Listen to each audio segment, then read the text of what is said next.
for this panel, and I will be the moderator this afternoon. My name is Brenda Justice, and I'm the founding president of Power of a Dream, Helping Sisters Ministries. We would like to thank you for attending. And I'd like to also introduce to you Power of a Dream's executive board and the members of the Power of a Dream board and the advisory board. So first of all, I would like to introduce our executive board. Some are not present right now. That would be me, the founding president, Brenda Justice,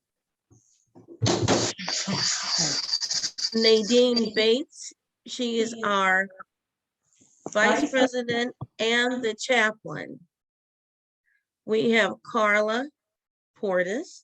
She is the co-chair for Cherish, and also she is our outreach coordinator.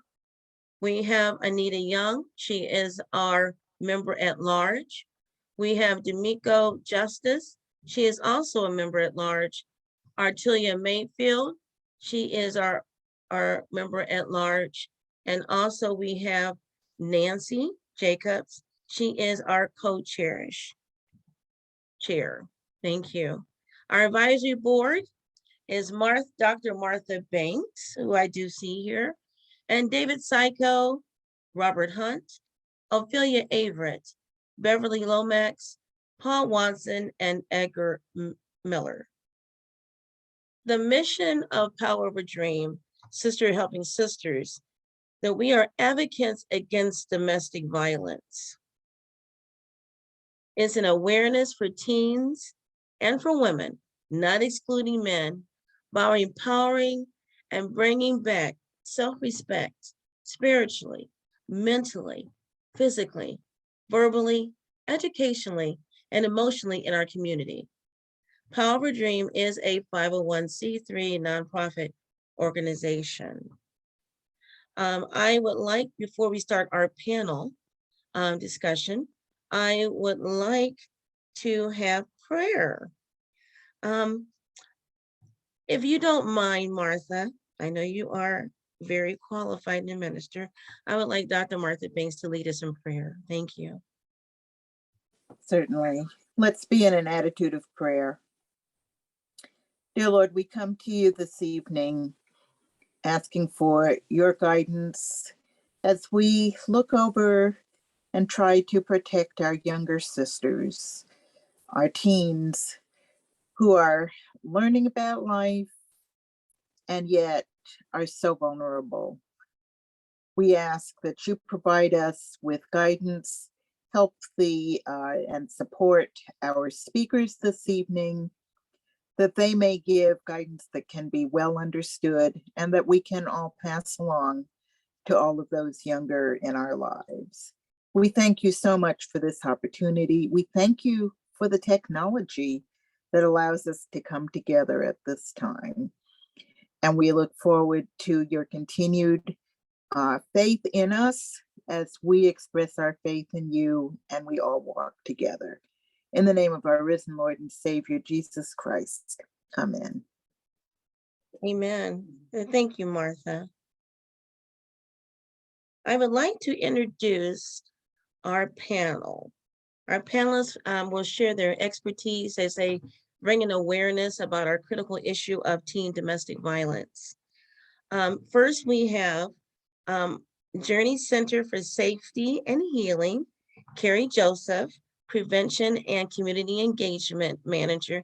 And then we also have with us, we have Holly Lieberhart. I'm sorry, I might not saying it correctly, but Hope and Healing Survivor Resource Center. She's a volunteer and currently an intern coordinator.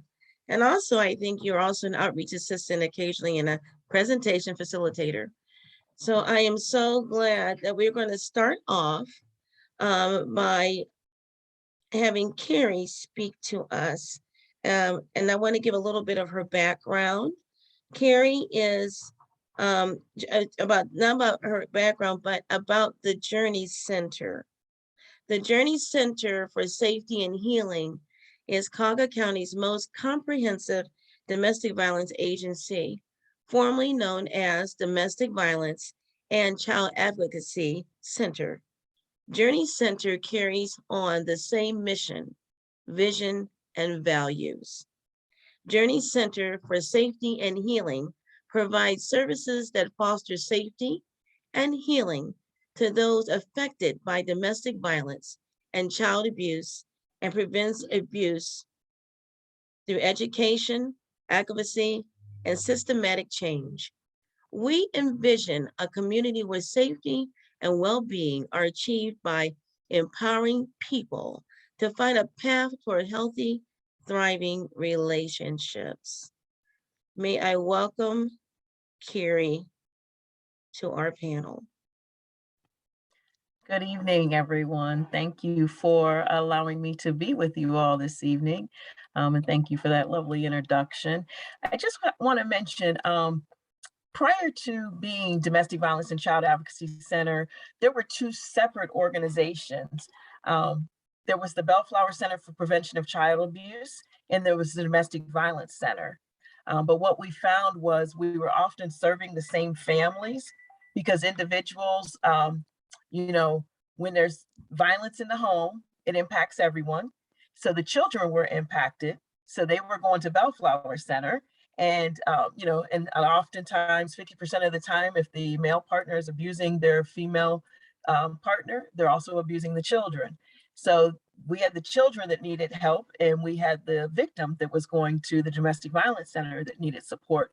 So we thought, why can't we provide these services in a more holistic way? So that's when we merged our services and became the Domestic Violence and Child Advocacy Center. Once a child advocacy center, one of our goals was to open a child advocacy center. We did do that in 2019. So that's why we changed our name again and became Journey Center. We were more thoughtful with this new name because we thought, well, when it comes to domestic violence or any type of intimate partner violence, that road to healing is different for everybody. So it's in their own personal journey. So that's how we kind of landed on Journey Center for Safety and Healing. So as mentioned, you talked about our mission and our vision. So I'll just jump into some statistics around teen dating violence. We know that 1 in 3 high school students find themselves in an unhealthy relationship, an abusive relationship. 1 in 5 couples, teen couples, report that there's violence in their relationship. And 40% of girls ages 14 to 17 say that they had some type of, or had been hit by their boyfriend, had been hit by their partner.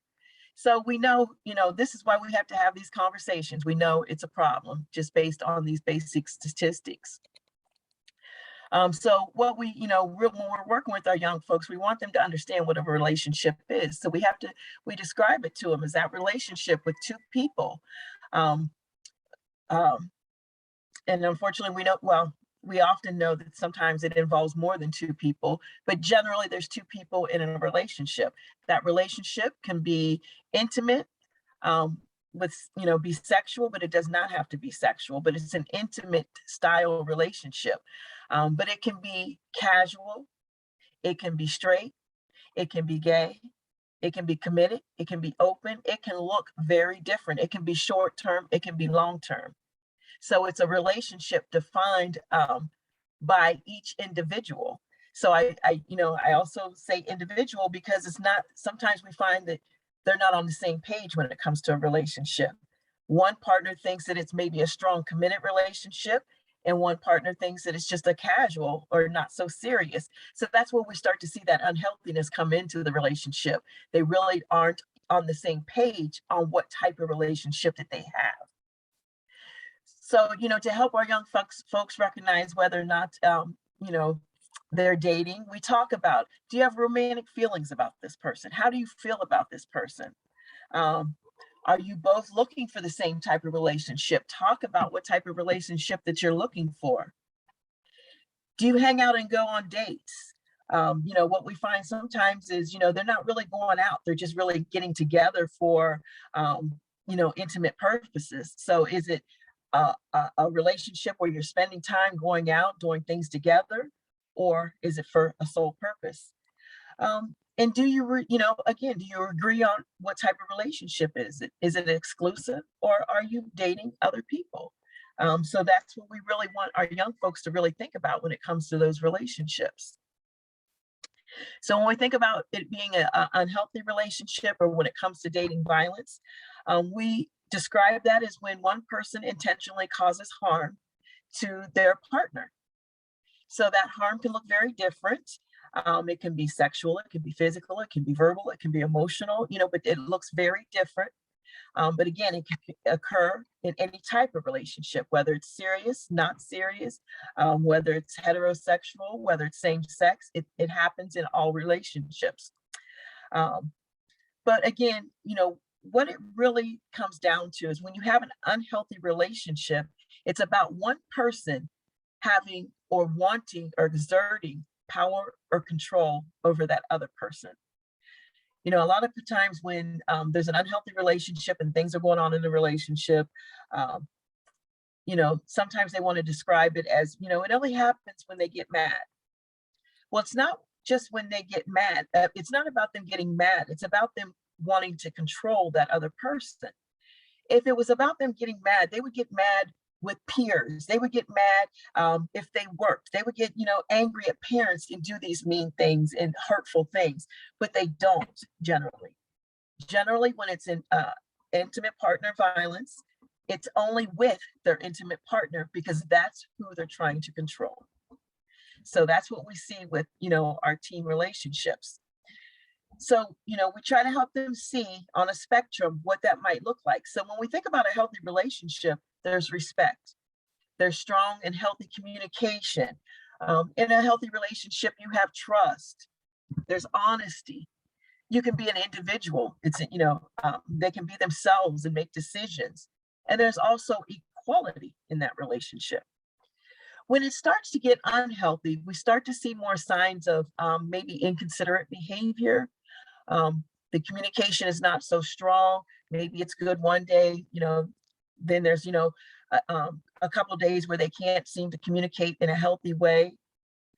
We start to see more dishonesty in the relationship, maybe sneaking, things like that. There starts to be more pressure. And there's, the trust level has kind of decompensated. But when we think about that abusive relationship, we see stronger things taking place, like manipulation, and particularly with behaviors, expecting certain behaviors, and manipulation is used to get those behaviors. We see the blame game, or they shift things off of themselves and blame their partner for why problems are occurring. They make accusations towards their partner. So, I see you looking at them, you're always, talking to them, you're cheating on me, just, unfounded accusations. And we really see that control take part, that control when it starts to get, when it's unhealthy, they start to control what they wear, where they go, who they spend their time with, what activities they can do. So that control really takes over, and you can see that it's unhealthy. And also there's that piece of isolation. They will start also letting, picking and choosing who they can spend time with. But, in most unhealthy relationships, there's the abuser wants to isolate them from other people. So they will do it in very swift ways. They won't just, sometimes they'll say, I don't like you around that person. But, when a relationship is new, a lot of times our young folks will think, oh, it's so cute. He doesn't want me to spend time with so-and-so, or, she doesn't want me to wear certain clothes because she says I'm only supposed to look good for her. So they think it's kind of cute, but after a while, they lose the ability to have that individuality and make choices for themselves. So it does become unhealthy. And, that's when we start to see it abusive. So that mistreatment also comes in. So that can also be your abusive behaviors.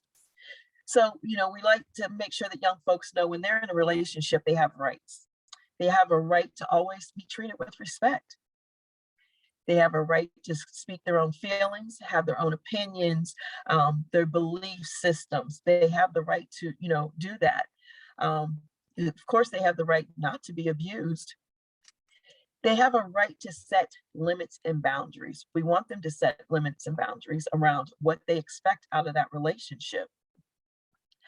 They can do activities without their partner. That's where a lot of that control comes from. They can only do things with their partner or when their partner says so. They have a right to do things without their partner and when they choose to. They have a right to feel safe in their relationship. They have a right to be treated as an equal in the relationship. They have a right to their privacy. And where we start to see them lose their privacy is with their cell phones. Sometimes that abusive partner will start answering text, deleting contacts, things like that. So, they have a right to their privacy. They have, again, they have the right to feel comfortable being themselves, and they have a right to be in a healthy relationship. But we also want them to know that they have responsibilities when they're in a relationship. So we share with them, you have the responsibility to set your limits. You need to set limits, what's comfortable for you in the relationship, where your expectations are, and you're allowed to stick to those limits. That's where the manipulation may come in, because they've set some strong limits, but they have a right to maintain those limits.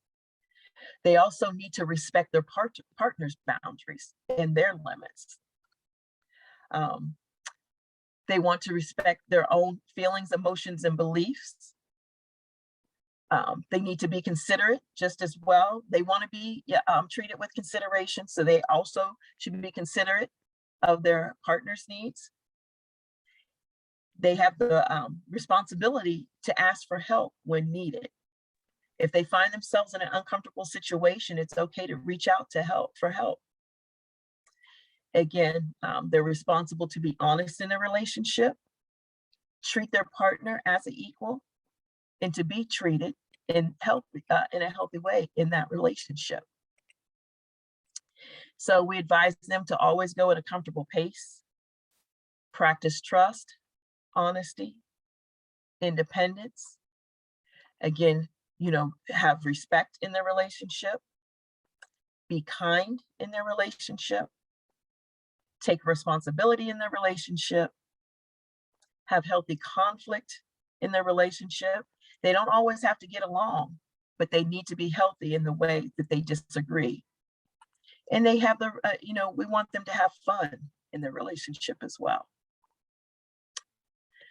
So I'm not sure, I know someone else is going to share some things, so I don't want to cross boundary or step into Holly's portion. So I can, pause there, but I certainly will, answer questions if there's any after. So. Well, actually, if it's okay with you, I would like, if there's any questions from those who are in attendance to ask you. I do have one for you. You had Sure. one of the things you had said that in the relationship, they set their limits and their boundaries. They need to set those. But that shouldn't that be set in the very beginning of the relationship, so there's no misunderstanding? It should be said in the beginning of the relationship, but what generally happens is, when they're starting the relationship, I think we've all done it. When you're starting a relationship, you want to look good, you want to feel good, you want to be impressive. So I always say, when we start the relationship, everybody's meeting the representative. So it's not until they really get fully into the relationship that they'll recognize that they need to have certain boundaries. But when the relationship starts, they just want to get to know the person, and they're not really looking to, say, well, I'll go out with you, but, they're just going to go out with them. So Right. the boundary setting, and generally comes a little later in the relationship, not Okay. as they're starting off. Okay. Well, my other question is, I have seen it in the past. A lot of time, the abuser once shows his abuse toward the other person in the public. It seems like they like to be seen, like they have this authority. Look what I can do and how I can control them. Mhm. Now, have you Mhm. seen that happen a lot? I've seen it. I've seen it. You know, sometimes it just depends on the abuser, unfortunately, because you will have some abusers that present so charming in public, you would never know that they have the ability to be cruel. You know, so and that's part of their manipulation because they want people to see them as this nice person that does these loving and caring things for their partner. Generally, when they can be abusive in public, that means that relationship's probably in a really unhealthy place because they don't care who sees that they can act like that. I know when my children were in high school, they had told me about a young lady. She must have been arguing with her boyfriend, and she got out and started walking. His friend was in the car. He drug her back by her hair and threw her in the car. And Mhm. then the friend said, "You better listen," and he punched her. Oh boy. And you have those kind of situations. Later Mhm. on, as time went on throughout the years, he is now in prison for domestic violence and almost killing a young lady. Mhm. Mhm. Yeah, when they can do it in public like that, generally they are really escalated in their abuse, and you know they're a very dangerous person at that point. Yes, yes. Does anyone have any questions they would like to ask Carrie?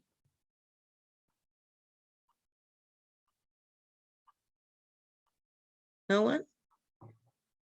Okay. Thank you, Carrie, so much. I appreciate all your information.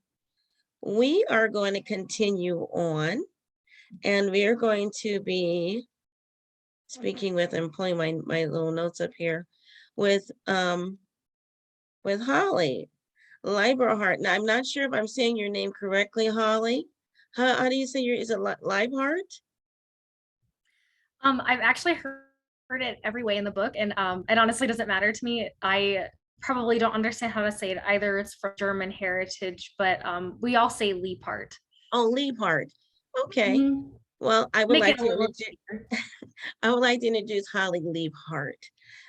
Holly works for the Hope and Healing Survivor Resource Center. She's a volunteer and intern, a coordinator, and also I believe the outreach assistant and the presentation facilitator. Also, many hats. And I wanted to tell you a little bit about Hope and Healing. Hope and Healing Survivor Resource Center provides a vast array of services to both the survivors of sexual and intimate partner violence. The mission of Rape Crisis Center of Medina and Summit counties is committed to ending sexual violence through education and awareness, and to empower, support, and advocate for those affected by this crime. The mission of the Battered Women's Shelter is to lead the community in the prevention of domestic abuse by providing emergency shelter, advocacy, and education throughout Summit County and Medina counties in an effort to break the cycle of abuse and to help promote peace in every family. Their philosophy is healing, hope, and empowerment. May I welcome Holly Liebhart. Hi, everyone, and thank you for having me today. I just want to preface this with I keep getting a notification that my internet is unstable and you all are actually frozen. So if my audio goes out at any point or my video does, please feel free to say something or like message in the chat and we can try to work through that together. But to reiterate, so Hope and Healing, we are a survivor resource center for both survivors of domestic and sexual violence. And we provide our services to survivors both in Medina and Summit counties. This is provided to survivors regardless of race, age, gender identity, sexual orientation, or other identities that they might have. We recognize and acknowledge that sexual and domestic violence affects everyone from the individual to the community. And so one of the things that I wanted to point out before I started was that I will use the terminology domestic violence, intimate partner violence, and dating violence interchangeably. This is because by doing so, it recognizes the violence perpetrated in a relationship is not limited nor exclusive to physical violence, and that relationships different across individuals in their relationships. I will also be using the term teen dating violence to encompass that in intimate partner violence and domestic violence. We like to think about violence perpetrated as a whole, and we tend to view it as more of a continuum of violence instead of separate violent acts. So what we tend to see with teens really is a progression from emotional and verbal violence to physical and sometimes sexual violence. It doesn't mean that all relationships look and start out this way. However, there does tend to be a progression both in the relationship and in the cycle of abuse, where the abuser tries to mitigate or minimize the actions that they impose on the survivor. And then after these violent acts occur, usually what happens afterwards is love bombing, gaslighting, or blaming the survivor for the actions. So this could be like purchasing them an abundance of gifts, roses, chocolate, things like that, or blaming the survivor, telling them it's their fault that they acted that way, or just manipulating the situation and taking control over the narrative to that way to take the narrative away from the survivor and to shift accountability. So moving on to some statistics, several studies have shown that 1 in 12 teens experience dating violence, with females and LGBTQ plus teens experiencing it at a higher rate. And it is estimated that close to 1.5 million teenagers experience dating violence. And statistics show that only 33% tell anyone. That doesn't mean that they are reporting to law enforcement or any kind of like law enforcement interaction. It just means that they're telling someone in general. And oftentimes teenagers also know their abusers. It's important to note that the progression of technology has led to increased risks of teens experiencing violence online. So for example, Snapchat, TikTok, Instagram, a lot of social media apps have really enabled the abuser's ability to kind of track their location or check in on them. And it's also important to note that the violence can be perpetrated through technology, such as stalking, surveillance, spyware, webcam hacking, sexting, things like that. It's really important to address teen dating violence because teens who experience it will be at a higher risk of substance abuse, eating disorders, risky sexual behaviors, and further violence in adulthood. Immediate effects can be a decrease in school safety, especially if the abuser is in a position of authority or power. So a professor or the principal or even a nurse, or if the abuser is in class with the survivor, so it's me. Effects on the survivor's health and well-being and the lowering of academic achievement are also immediate effects that can occur. Statistically, teens who experience dating violence will also be at a higher risk of future victimization. So they may experience other traumas throughout their life, or offending themselves. So being an abuser in a relationship or in a situation. So I wanted to also note that everything that I'm going to talk about today and that Carrie also touched base on, and in terms of the information I'll be presenting, it's non-exhaustive and it's not all-inclusive. Society continues to progress, technology continues to advance, and we are always keeping an open mind when looking at how survivors and teens of intimate partner violence are and have the potential to be impacted. So I wanted to move into some red flags for relationships. So things to look out for, which I know Carrie also touched base on this, but in terms of the abuser and the relationship. So some of the red flags are excessive jealousy or insecurity. So jealousy is, I feel, normalized in social media. So excessive jealousy is, being jealous that they're going out to see friends all the time or going to clubs, or it doesn't even have to be something social. It could be something that they do to take care of themselves, or it could be spending, time online. It could be a self-soothing activity. It's also a red flag is invasion of privacy. So not letting them have a lot of time alone, or not letting them have access to their phone, wanting to have access to their phone, things like that. Unexpected bouts of or rage, and unusual moodiness.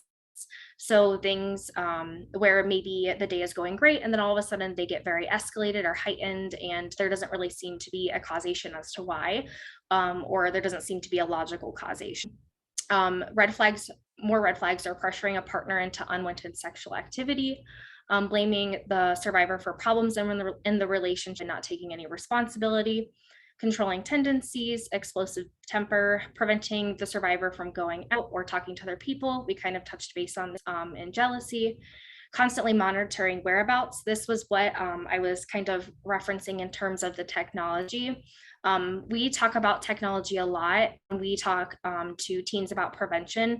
Snapchat has a new feature on it called Snap Maps. And you can share your location with all of your friends, your family, really whoever's on your Snapchat. And it's to the point where you can actually zoom in on the map and see like the house that they are actually in. And there was a trend going around that was very viral where people were driving to their friends' houses and taking Snapchats outside of the friend's house with the house in the background and then sending it to that friend. So that can be really scary when taking into consideration that people can find your Snapchat and just add you and they don't have to know you at all. Some more red flags are falsely accusing the survivor of things, vandalizing or ruining personal property, taunting or bullying, or threatening or causing physical violence. So I wanted to go more into what intimate partner violence looks like, because as I talked before, we look at it more of a continuum. So really, we consider intimate partner violence to encompass insults, coercion, social sabotage, sexual harassment, threats, physical or sexual abuse, stalking, non-physical harassment, dating violence and bullying, and physical assault. I'll go into these in depth a little bit more. So social sabotage, that's actually what I was thinking about when Brenda shared her story to us. Some abusers will intentionally do things like that in front of other people as a way to manipulate the situation and isolate the survivor more. Oftentimes they are able to convince people, because they tend to be very charismatic and charming, that the survivor is the one in the wrong, which then further isolates that survivor and contributes to them just being, isolated from their friends, from family, things like that.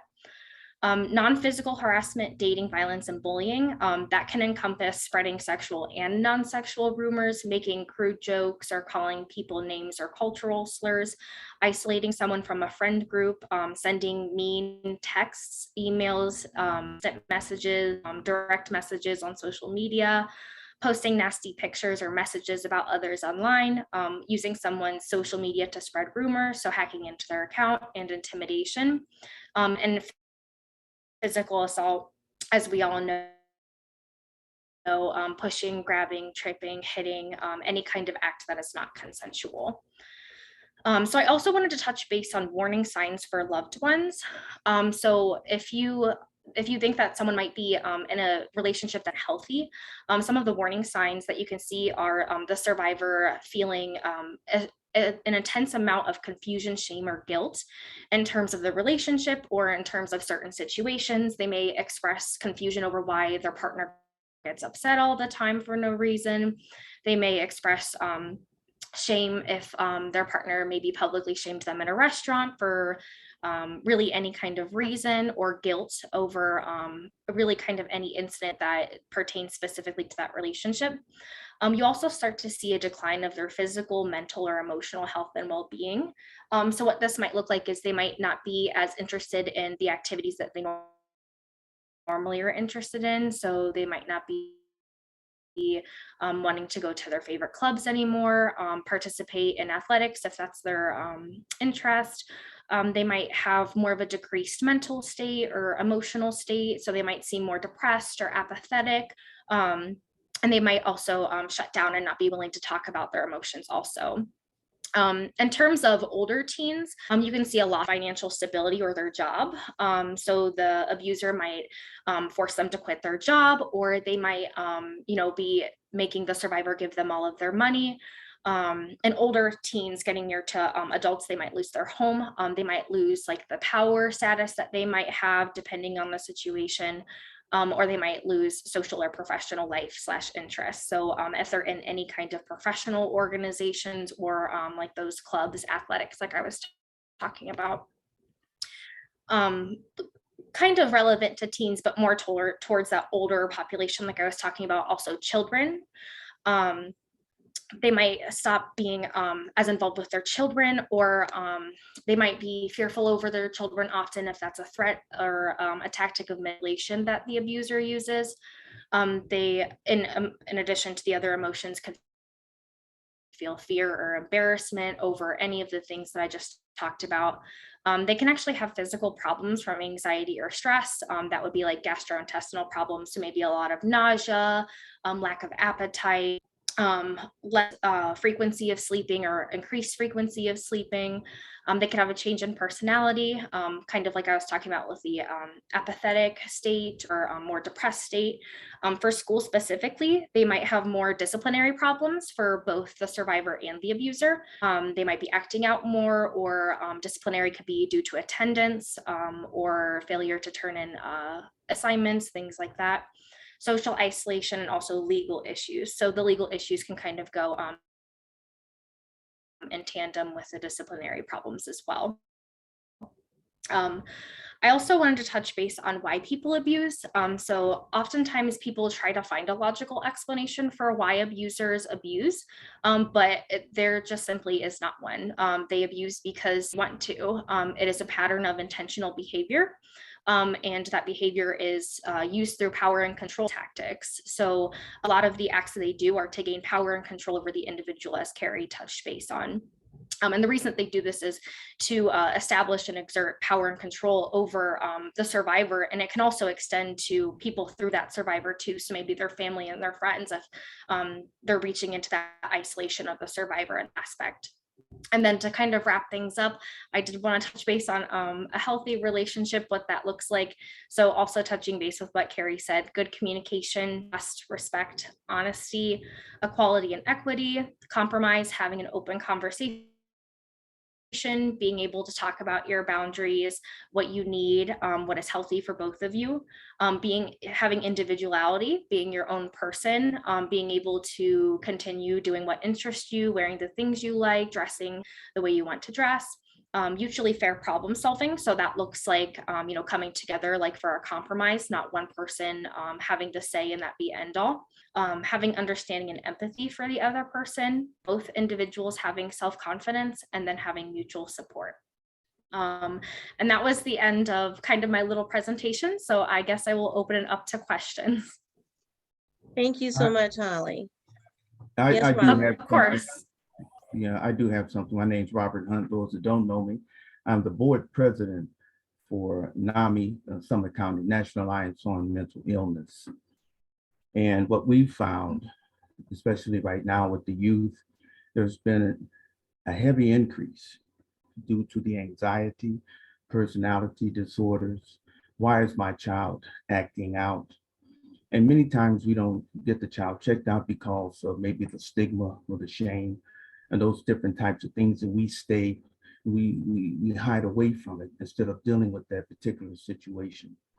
We have found out, I'm not talking about Cleveland or Chicago, New York, Akron, Ohio, where, right now we're dealing with situations with even with suicide, okay, with young children.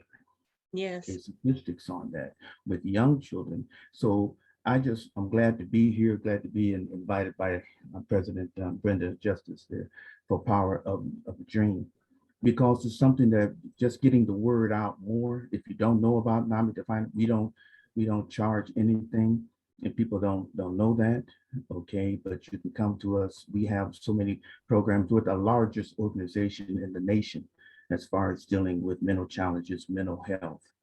So the thing is, to talk to those children, if you see them acting out, there's something behind that. Okay, maybe the grades all of a sudden dropped. There's something behind that. So I appreciate what Carrie said, appreciate what Holly said, because you're right in the mix of what I'm dealing with, a lot of it.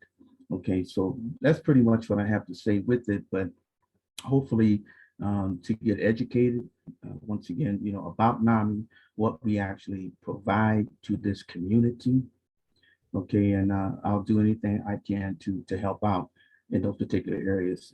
Okay, and my numbers and everything. Brenda, she's been knowing me for years, and she, believe me, she knows how to get a hold of me, and actually, you know what, twist my arm and make me do things I don't want to do. So she's a good lady.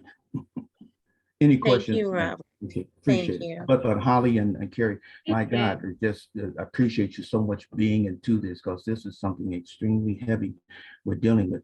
Because, you know, one of the things I used to say, okay, is this here, and I'll leave after this here, but show me your friends and I'll show you your future. That's when I go around and speak to the young kids, that's what I say to them: show me your friends and I'll show you your futures. And based upon that, what's drawing them to that type of situation? Okay, what's drawing them to all of a sudden to do drugs, or all of a sudden to act out? Okay, I'm finished, because I know you don't have much time. Go ahead. Thank you so much, Robert. That was wonderful. If anybody does want to get in contact with Robert and have more information about NAMI, please feel to contact me, and I'll make sure that he gets your information as well. One of the things that I would like to just to say is that I felt that many of the times the young abusers, the parents, of course, see the signs. I know they see the signs early in age. And of course, they feel a little bit ashamed. They don't want to recognize that. And especially the status of low income, or the status you have in the community, or whatever that might be, is more reason for you not to even recognize it. Well, that's not my child. And is there a way, or do you have a way of speaking to the parents to make them aware of what's going on with their child, the signs that's going on, and to let them know that, it can happen to anybody? I guess I mean it to So Holly. Hope and Healing. So Hope and Healing, we do actually, we present a lot to high schools, both in Medina and Summit counties, specifically to high school and middle school students, to talk to them about healthy relationships, warning signs of unhealthy relationships, and things similar to that. But I do hear what you're saying, and I resonate with that.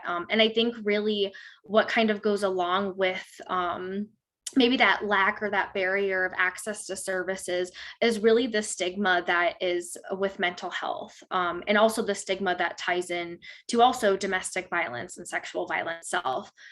I think in those types of situations, there are multiple barriers on top of it. So I think it also depends on the family history and the culture in that family as well. Are there specific cultural maybe backgrounds or history or things that tie into mental health, or that are playing a part in that family's understanding and perception of how they act as a family and how they act as in a relationship? Or are they, like you said, are they low income? Are they afraid that they can't afford the access to services? Do they have insurance? I think really the first step is navigating that barrier that family is really experiencing. So potentially like down with them and asking, like, this is what I'm seeing, this is what I'm concerned with, like, what can we do to help? What kind of barriers do you feel like you're experiencing that you feel like I could help with, or we could help with, to kind of tackle this together? Okay. One of the things that I also asked about, and I'll leave the floor open to other people as well. There's sometimes I had seen where the parent didn't really want to address it because it brought back the memories, or the confusion, or the horrible thoughts of what they may have experienced in a domestic violent teen relationship. So they, when it comes to reality with their own child, then there's a situation where I don't want to know about it. I don't want to see it. I don't need to know anything about it. Do you see that happening? And I want to address that to Carrie. Yes, we absolutely see that happening. And what we really see a lot of times is that parent is still engaged in that unhealthy relationship. So that's why they really can't see what's happening with their child, because they're dealing with their own stuff. So it really gets complex. We really try to educate the parents to see these things, but one of our biggest issues is we can't get the parents to come to, when we try to hold meetings or do trainings, they don't think it applies to them, so they won't come out. Now, Mhm. one of the things we did for a number of years is we started early. We did a program with children pre-K to second grade, and we talked about abuse and how to keep themselves safe and what was healthy and what was not healthy. So they were, and we would see them 3 years in a row. So we really were, just kind of really building that into how they, built the relationships. So that, the schools really found it, they said it helped, because we would tell them it's okay to tell somebody no and walk away. And if they don't stop, find an adult to talk to, because it's not, what's happening is not okay. And when we would do that, unfortunately, some really ugly things would come out that was happening in the home. But we were able to address it. At least it was coming out. We were able to address it. So, we really wanted to try to work on the front end of things because it's really hard. We just really struggle bringing the parents out. I went to one school, and the way the principal wanted to do it, they wanted the parents there to hear it. So they said their children could only participate in the program if the parents came out. So out of 100, and I think it was 170 some students that were, eligible to participate, we had 4 students and their parent there. Of course. So it's just, it's difficult to get them out. So, but when we can get their ear, we definitely will educate them. Thank you, Carrie. And you brought back something that about 2 or 3 years ago, I met a young lady. She just turned 19, I believe. And I was telling her about Power of a Dream and what we do and domestic violence and so forth. And she told me, I used to get beat all the time when I had a boyfriend in high school. He would beat me all the time. So I asked her, I said, did you tell your parents or your mother or your father about what was going on with you? And she said, how can I tell her when she's getting beat by her boyfriend too? And that cuts off that communication. Mhm. And in a way, I hate to say this, it cuts off the respect as well. Mhm. So is anybody else would like to say anything or any more questions? Yes, Martha. Actually, Pam had her hand up before me. So let Oh, me go, Pam? let me go first. Oh, okay. Pam? Oh, wait a minute, Pam. Let me unmute you.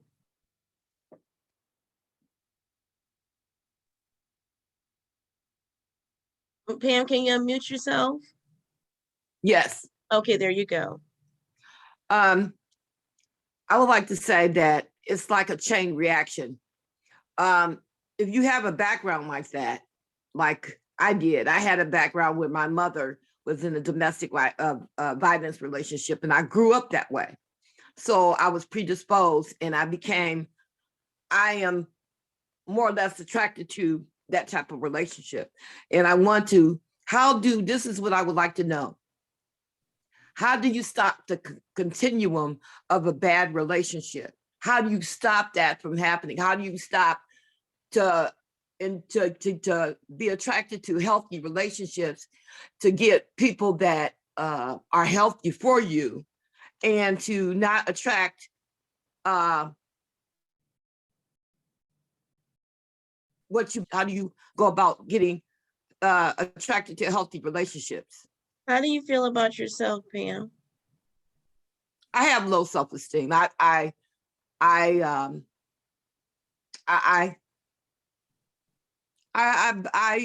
have problems with low self-esteem because I saw my mother. She had low self-esteem. She was abused and misused, and until the day she died. And I have went into all my relationships have been unhealthy. I've been attracted to men who have abused me, misused me. I've been married 3 times, and every last relationship has been abusive. If it hasn't been abusive, it's been unhealthy. It's been toxic. And at this point now, I would not even want to be in a relationship anymore. I don't want to be in a relationship because there's something desperately wrong with me, because I keep attracting this continuum of abuse. And I don't want it anymore, so I'm not going to be in a relationship. Time to love yourself. Anyone like to comment back to Pam? One of the things that I can say, because I am also an instructor for NAMI, is recognizing your triggers. Pam. What do I mean by that? This individual, but it attracts you because it's the same type of individual, same personality of an individual. So it may be the same look of an individual. So therefore my trigger would be, okay, this right here didn't work before, you know what? And I'm falling into that same pattern. So just, you know, you can build your esteem based upon that. Okay, no, this is one individual I do not need to be around. Okay, so just take, you know, a light hand on that and focus in on that. Your trigger. Okay, but Robert, how do I get unaddicted to that? I find myself predisposed and addicted. I'm seriously addicted to that. I know that, and that's the thing. But see, you're answering your own question. You know you are.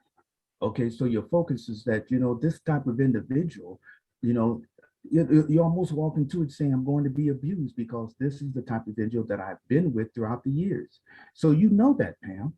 And that'll build up your self-esteem right there, right there. One thing I can say to you is write down, and I'm gonna stop talking because other people you don't have much time. Write down the type of individual that attracts you. Okay, because that, just write it down and see it and look at it and say Bad boy. Yeah, Bad okay. boy. Okay, but what, not so much the details of that bad boy. Okay, what is it about that bad boy? You know what? He's suave, he's sweet. Okay, he tells me, okay, you know, he tells me to buy this or buy that. There's something that's about that individual that attracts you, or that is negative feelings that, you know what, you have to break that cycle. Okay, but I'll let someone else talk, please. Was anyone going to say anything else? Anyone? Well, and I also think Okay. that she, you know, recognize too, you know, the self-esteem. So you know, really working on building your self-esteem. So, you know, one of the things that I would, you know, recommend, you know, when you're in an unhealthy relationship, you're experiencing trauma after trauma after trauma.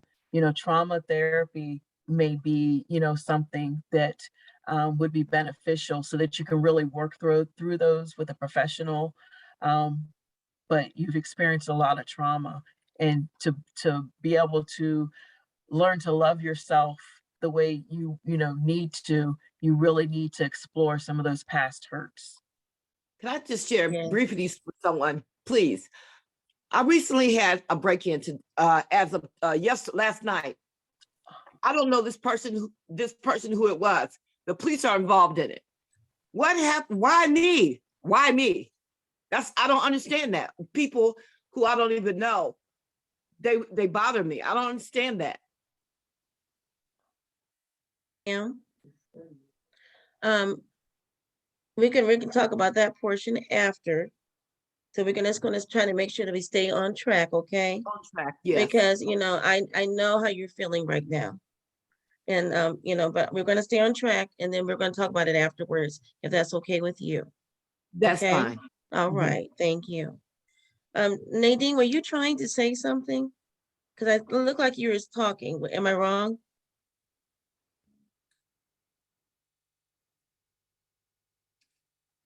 She keeps losing her connection. She's having technical difficulty. Okay. Right. Okay. I think Okay, it was Martha. Nancy. I think Yes. Shall I Nancy go was ahead trying to with say my something. question? Yes, Martha. Okay. One of the things that I've been paying attention to, that I think is really important to Power of a Dream, is spiritual abuse. Right. Yes, yes. Where you know, passages from the Bible are misused, misinterpreted, overinterpreted, so that that women feel like they have to stay in bad relationships because it's particularly if it's a formal marriage. Mhm. They are to obey their husbands, and there's no attention to the fact that a few verses later, in whichever epistle you're reading, a few verses later it says, husbands, you must love your wives as yourself. And very few people pay attention to that. But I've also seen extremes such that if women don't go along with their husbands, they are told that they are being unfaithful to God. And So I think we have, I know this is an issue for adult women, especially adult women who are very faith-based themselves and church-going. But I'd kind of like to hear from our presenters about whether or not you think this is an issue that also affects our teenagers, many of whom are not in church and may never have heard these Bible verses. So Okay, Holly. sorry. I've worked with survivors who have actually been survivors of spiritual abuse themselves. And I do think that it has the potential to impact teenagers more, and also that lens of like generational trauma. So for example, if they're growing up and their parents are in a relationship where there is that spiritual abuse happening, there's still those manipulative tactics that are happening within the realms of that relationship, and the power and control as well. So I think that it does have the potential to impact the teenagers. Spiritual abuse is something that's just recently begun to be talked about. So I haven't had any experience with teenagers specifically yet, but I would not be surprised if we start to see more and more of it in the future, impacting teenager children too.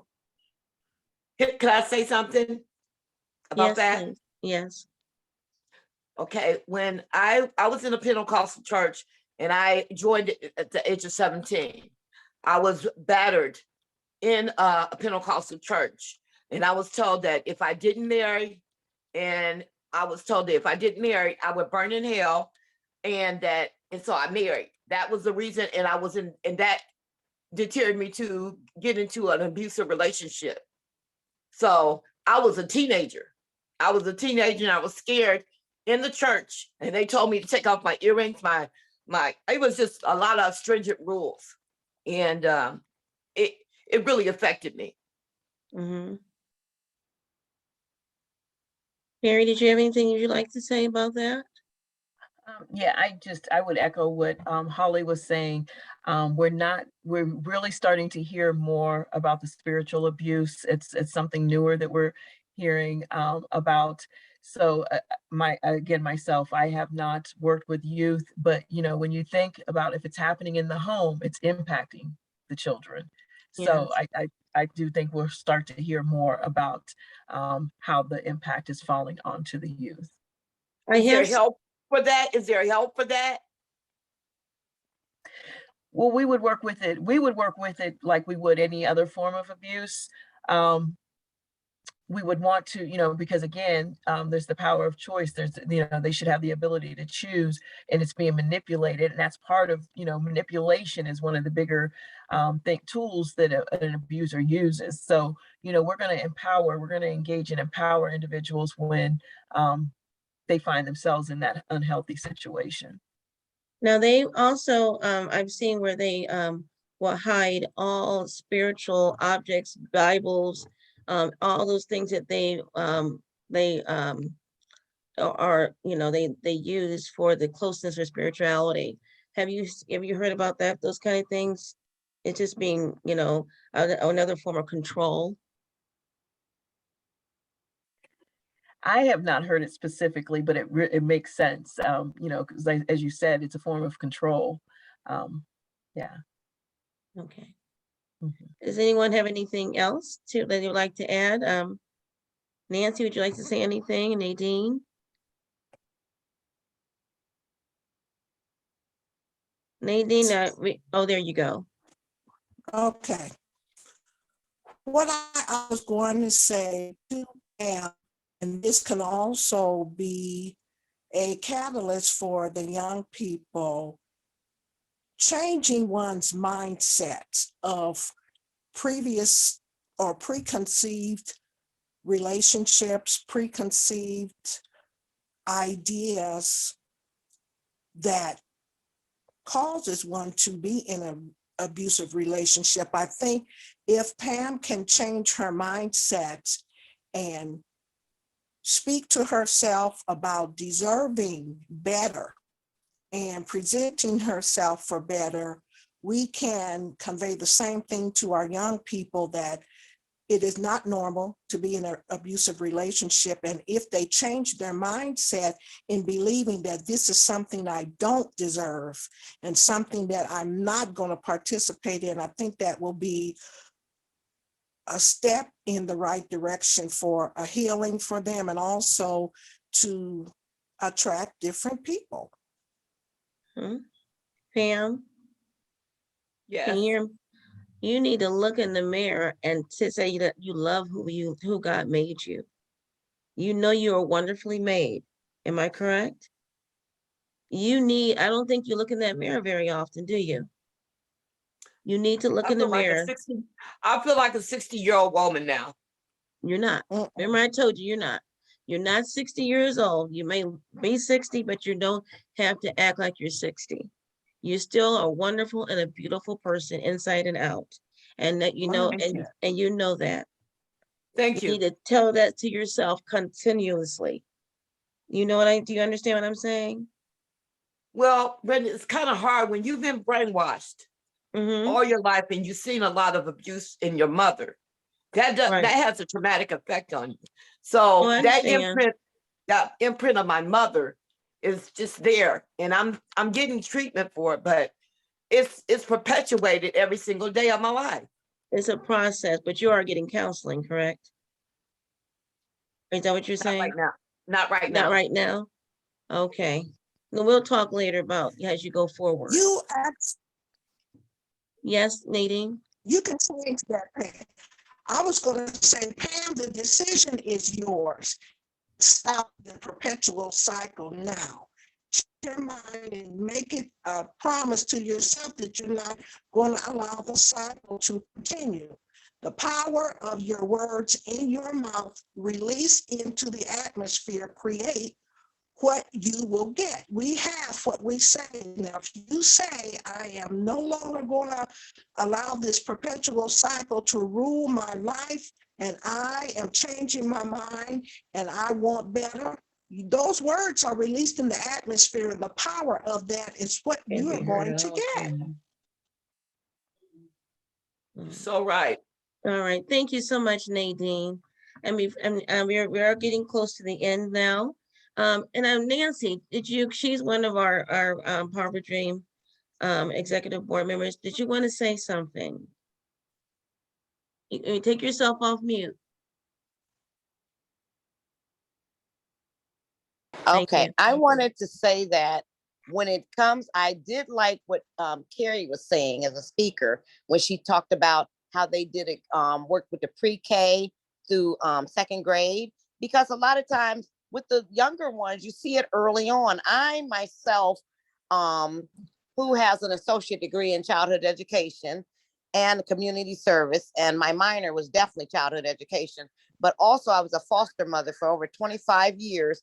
And I've had little ones, 2, 3, 4, 5, 6-year-olds talk about doing abusive things to each other or to me or hurting people. And you could just see the anger all in them. Talked about hurting, cutting, stabbing, killing themselves, and all kinds of things that you can't even famish to even think that they would even come up their head with. But they come from a place of a lot of hurt. They come from a place of a lot of abuse. And it's unfortunate that, like you said, Brenda, even when you talked about how a lot of times they find out not just the mother was abused, or, find out the kids and everybody was abused. Sometimes even the mother might be the abuser. It might not be the father, and the mother's abusing the father and the kids together.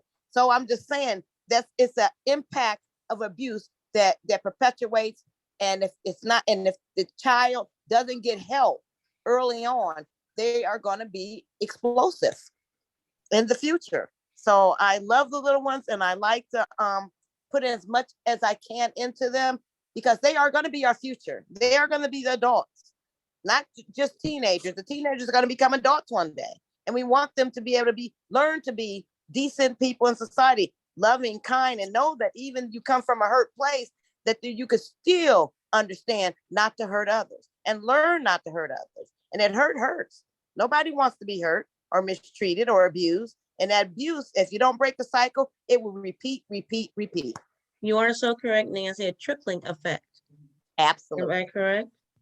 I am going to end our panel discussion. Oh, yeah, I have one more person. Can you put yourself out there? One more person would like to say something.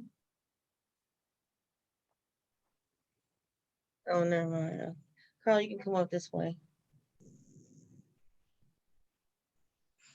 Okay, we have one more person and she's having technical difficulty as well. Okay. Oh, okay. Can you hear her? No, they can't. Okay. She's muted again. Oh, come over this way, Carl. Go this way. Just stand this way. Come on.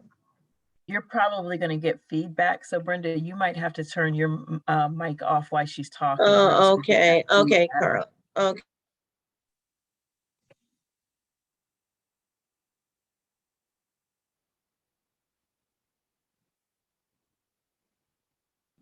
I Okay. would like to say that it's very important that we have behavior therapy to help these young people, all ages, and self-care techniques. Because a lot of times, anxiety, the low self-esteem, depression lead to. So, all that being said,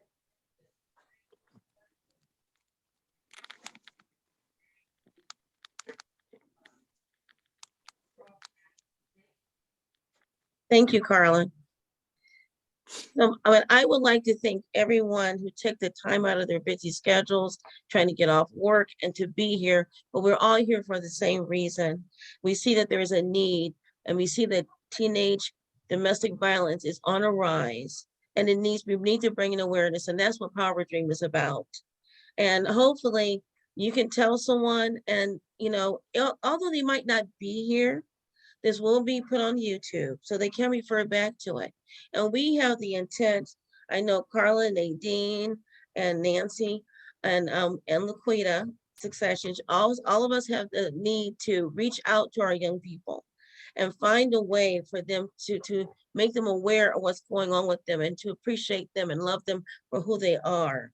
So I would just want to take this time to say thank each and every one of you for taking time to be out with Power of a Dream at our first teen domestic violence panel. Nadine, she is our vice president and our chaplain. And Nadine, can you end us in prayer, please?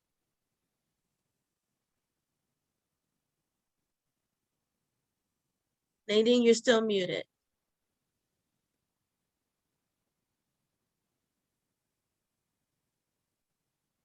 Okay. Father, we thank you for the information that has been presented on tonight. We thank for everyone who took time out of their schedule to participate. We pray that the information that was shared will be a blessing to every hearer, and that we will be able to share the information with our teens and even the adults who are in need of help. We thank God for Power of the Dream, for our president. We thank God for everyone who participated, our executive board members, our guests, for their presentation on tonight. And we pray that as we come together to help alleviate this situation in our youth, where we can promote healthy relationships and educate our youth to be a blessing to themselves and to others in their relationships as we continue to live in this society. So we pray for everyone here and pray God's blessing upon us. In Jesus' name, amen. Amen. Have a wonderful evening, everyone. Thank you, Holly, and thank you, Carrie. Have a blessed evening. Brenda? Thank you. Well, I will talk to you in 1 second, please. Thank you. Mm-hmm.